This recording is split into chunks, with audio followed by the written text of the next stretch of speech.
Howdy, and welcome to Monday's edition of Today's Bread.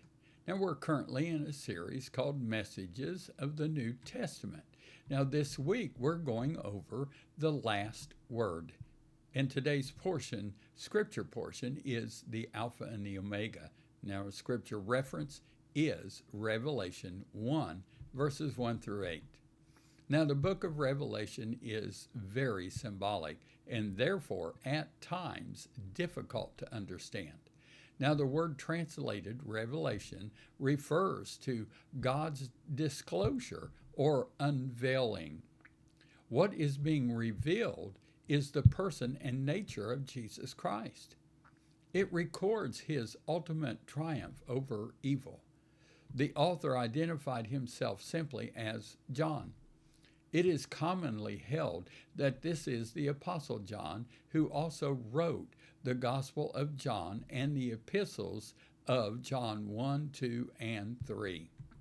Now, the book is in the form of a letter addressed to the 7 churches of Asia: Ephesus, Smyrna, Pergamos, Thyatira, Sardis, Philadelphia, and Laodicea, and is a series of visions given to John relating to the end of all things.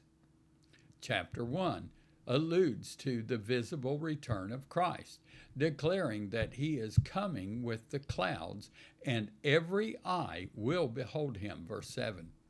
Some of those who witness his return will be the people of Israel who had in the past rejected him.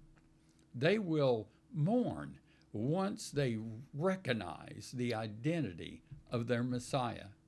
John called Jesus Christ the Alpha and the Omega, which is, and which was, and which is to come, the Almighty. That's verse 8, by the way. Alpha and Omega are the first and last letters of the Greek alphabet and imply Christ's sovereignty. Jesus controls all things and will usher humanity from time into eternity. Now, Jesus can do this, for he is the one who has purchased salvation by his blood and has made those who believe kings and priests who serve God for his glory, verses 5 and 6. Christians must believe that God has all things under control. If we doubt that reality, we cannot be sure of our futures. God's sovereignty assures us that he will have the last word, not only in human affairs, but also in the establishment of his eternal kingdom.